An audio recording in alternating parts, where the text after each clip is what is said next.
எத்திசையும் புகழ் மணக்க திசை டிவி.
என்னை 10 மாதம் திரு வயிற்றிலே சுமந்து பெற்றெடுத்த மாதா பிதா உலகம் அருள் செய்வாய் குருவே பாதோ.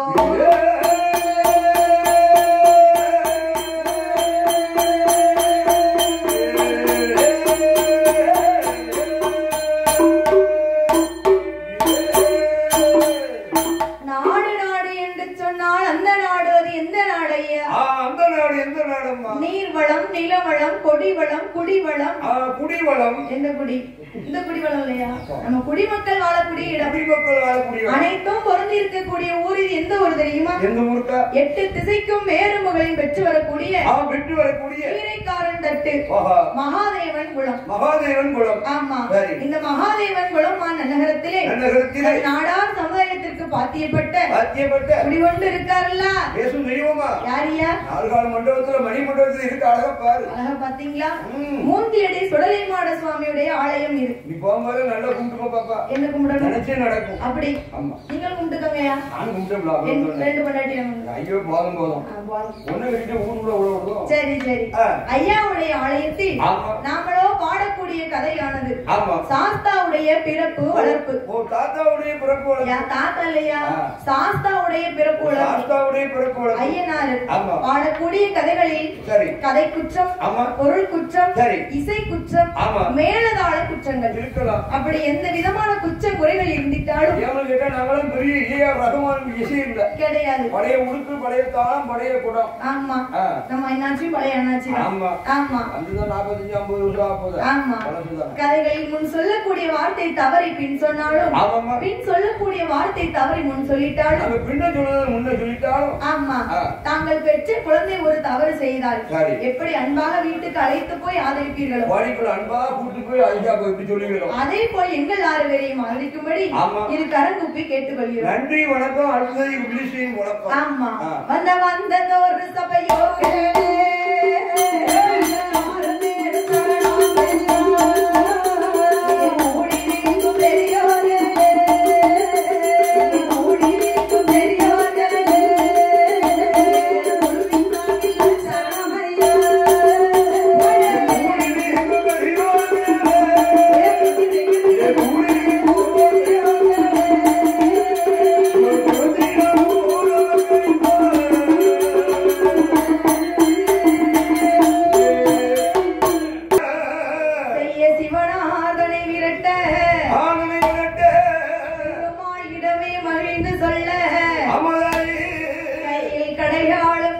காட்டில் அரக்கனை உயிர் வதைக்க கைகள் வெண்வடிவமாகி தாரணிதனிலே வந்து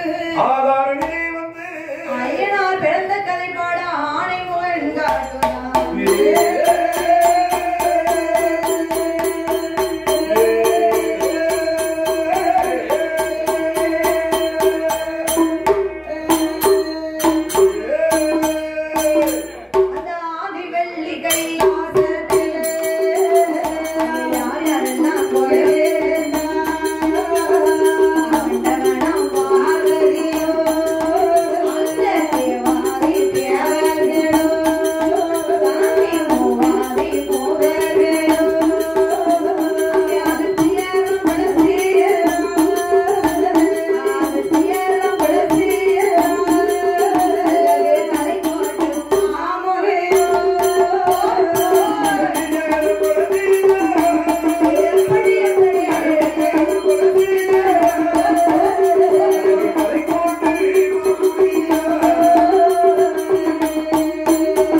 ஆண்டவனாகப்பட்ட சிவபெருமானும் அம்பிகை உமையவள் பார்வதா தேவியானவள் 30 முக்கோடி தேவர்கள் 48,000 கோடி ரிஷிமார்கள் அகஸ்தியர் புலத்தியர் கலைக்கோட்டு மாமுனிகள் இப்படி எல்லோரும் வந்து ஆதிவள்ளி கைலாசத்தை கொழுவிருக்கக்கூடிய நேரத்திலே பூவன பாதாள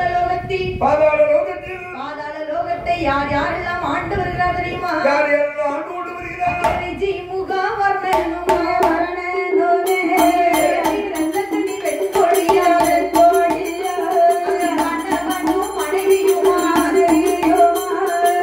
கவலையின்றி ஆண்டு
கன்னி பெண் கொடியானவளும் ஆண்டு வருகிறார்கள். இருவரும் மச்சானும் மச்சானுமா இல்ல மைனியும் கொஞ்சம் புருஷனும் பொண்டாட்டியா? புருஷனும் முன்னாடி. ஆமா ஆமா. ரெண்டு பேரும் யாரு? புருஷனும் முன்னாடி. கணவனும் மனைவிமார் கவலையின்றி வாழ்ந்து வருகிறார்கள். ஒரு கவலை இல்ல. கிடையாதுயா. இங்க வேண்டிய பேட போட வேண்டிய ஏசிய போட வேண்டிய தூங்க வேண்டியது. தூங்க வேண்டியது. ஆமா. கீசரங்கிலியும் போல கிருபையோடு வாழ்ந்து வருகிறார்கள். உடம்பு எப்படி இருக்கும்? எப்படி இருக்கும்? அதால ஒத்த திருக்கு இருக்காது. அவ்வளவு அழகா இருக்காங்கய்யா. ஆமா. எந்த பண்ணி மண்ண வரும் தேவியமாக ரத்த கண்ணி. ஆமா. மண்ண வரும் பல்லு போச்சுல ஐயா, சொல்லு போயிருச்சு. ஆமா. அப்படி இருவேரோடு வாழ்ந்து வரக்கூடிய நேரத்துல ஏகபோகமான சொத்து சோகம் எல்லாம் இருக்கு ஐயா. ஏகப்பட்ட சொத்து அவங்க சொத்து தான். ஆனா அவ்வளவு சொத்து சோகங்கள் எல்லாம் இருந்தும் தீராத ஒரு கவலை என்று சொன்னா அது என்ன கவலை தெரியுமா? அங்கே சொத்து இருந்தோம் சுகம் இருந்தோம் சொந்தரியால பிள்ளை இல்லை. சொத்து இருந்தோம் சுகம் இருந்தோம் சொந்தரியால பிள்ளை இல்லை. மண்ணி இருந்தோம் மனை இருந்தோம் முதலில் செல்வம் இல்லை. அண்ணே இருந்து மனை இருந்தோம் முதலில் செல்வம் இல்லை. ஒரு பிள்ளை இல்ல கவலை, ஒரு பிள்ளை இல்ல கவலை, அவளுக்கு பெருமழை இயல்பாகுண்டு.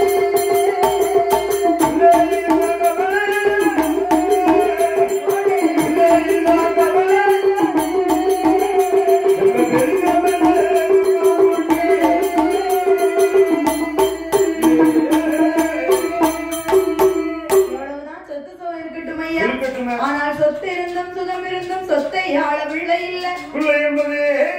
மண் இருந்தும் மனைவி இருந்து ஒரு மதலை செல்வம் இல்லையே என்று சொல்லி அப்படி என்று சொல்லி பார்த்தா ரத்த கண்ணி வெண்கொடியானவள்.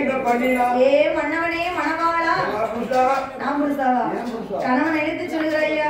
பிள்ளைகளா புருஷன் கிட்ட தானே சொல்ல முடியும். உங்களுக்கு பிரச்சனையா எனக்கு பிரச்சனையான்னு தெரியல. பிள்ளை இல்லை அப்படின்னு சொல்லி சொல்லுகிறான். ஏ மன்னவனே மணவாளா, 30 வயதாச்சு மன்னா எனக்கு முடிதறிக்க ஒரு பிள்ளை இல்லையே. 40 நல்ல வயதாச்சு இந்த நாட்டை ஆள ஒரு குழந்தை இல்லையே மன்னா. 50 வயதாச்சு மன்னா எனக்கு ஆணும் இல்ல பெண்ணும் இல்லை. என்ன ஆதரிக்க ஒரு பிள்ளை இல்லையே. பிள்ளை இல்லைன்னு சொன்ன அர்த்தம் சரி இருக்குன்னா 12 மணி ஆவிட மாட்டோம். அவன் உன்னை பாரு என்னை பாரு பச்சை போட்டு இருக்கும். பச்சை போட்டு போவீங்க. பச்சை எழுதி இருக்கும், பாருன்னு எழுதி இருக்கும். அங்க போய் 145 ரூபாய்க்கு வருது. சரி அது கவலை எல்லாம் பறந்து போயிடும்.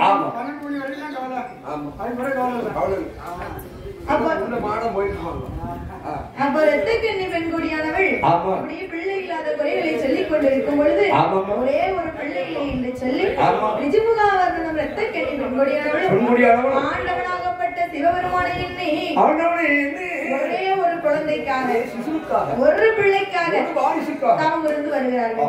அவர்கள் அப்படி அங்கு தவம் இருக்க வண்டுமா மலை என்கிற ஒரு மலை. அங்க யாரு இருக்கா? எங்க மச்சான் இருக்காரு. அங்கதான் இருக்காரு.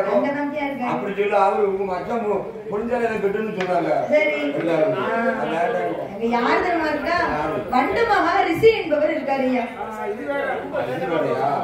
வண்டு மகா ரிஷிக்கு என்ன ஆசை தெரியுமா? ஆண்டவன் இருக்கும் அரியாசனத்தில் நான் ஒரு நாள் ஒரு பொழுதாவது இருக்க வேண்டும். ஒரு மனுஷனுக்கு ஆசை இருக்கலாம், போக முடியாது இல்லையா? அப்படி இருக்கக்கூடிய நேரத்தில் வண்டு மகா ரிஷி அப்படி ஆண்டவன் இருக்கும் அரியாசனத்தில் நான் இருக்க வேண்டும் என்று சொல்லி அவர் தவம் இருந்து வருகிறார்.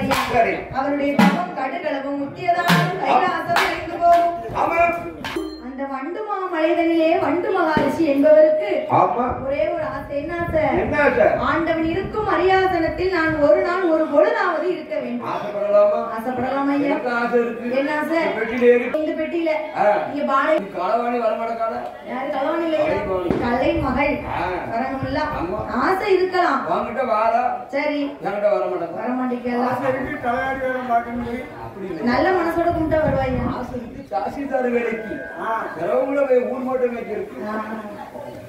அப்போ பார்த்தார் அந்த வண்டு மகாரிஷி என்பவர் ஆண்டவனை எண்ணி தவம் இருந்து வருகிறார். அவர் தவத்தை எப்படியாவது கலைக்கணும் அல்லவா? ஏன்னா மும்மூர்த்திகள் ஒன்று கூடி ஒரு ஆண் குழந்தை பிறவி செய்தார்கள். மகா பிரம்மா விஷ்ணு. அது இந்த காலத்துல தேவைப்படுது. ஒரு அம்மா ஒரு அப்பா ஒரு டாக்டர் சேர்ந்தாதான் ஒரு பிள்ளை உருவாக்க முடியும். உயிரை படைக்கணும்னா அப்ப 3 தேவைப்படுது. அதுதான் மகா பிரம்மா விஷ்ணுன்னு சொல்லுவாங்க. மும்மூர்த்தி. அதே உயிர் எடுக்கணும்னு சொன்னா ஏமே காலம் தூதன் 3 பேர் வரணும்ல.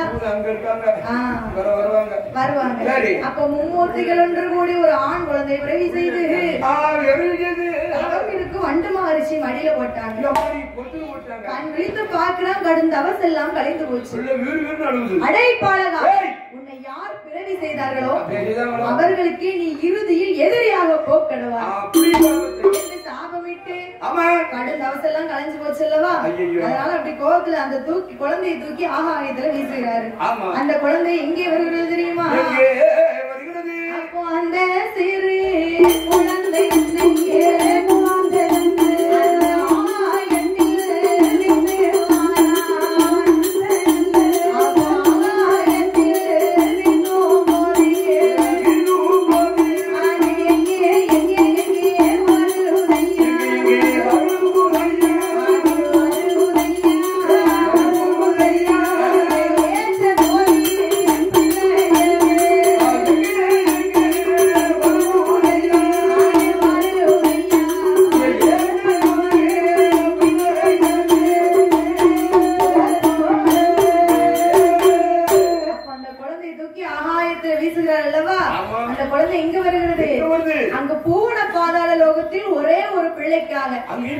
ரெண்டு பேரும் தவம் இருக்கிறாங்க. யாரு? ரிஜிமுகாவர்ணனும் ரத்தக்கண்ணி வெண்கொடியானவரும். அவங்க மடியில வந்து அந்த பிள்ளை விழுந்துச்சு. அத மாதிரி விழுந்துட்ட கடவுள் நம்மள கண் திறந்து பாத்துட்டாரு அல்லவா. வீண் போகல. ஆண் பிள்ளையா இருந்தாலும் ஆண் பிள்ளை வந்து கிடைச்சிருக்கு. பிள்ளை இல்லாத வீட்டுல பிள்ளை கிடைச்சதுன்னா சந்தோஷம் தானே. பொட்ட பிள்ளைதான். ஆனா கிடைச்சிருக்குது ஆண் பிள்ளை. பிள்ளை கிடைத்த 5வது நாளில் நூல் திணித்து அறையில கட்டி பிள்ளைக்கு 16வது நாளாக இருக்கும் பொழுது விட்டாலும் போதுமா பெயர் கொடுக்கணும் அல்லவா. பிள்ளைனா கூப்பிட முடியும். அழகான பெயர் கொடுக்க வேண்டும் என்று சொல்லி என்ன பெயர் கொடுக்கிறார் தெரியுமா? அவன் வல்லமையாள்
பண்ணி பண்ணாரம்.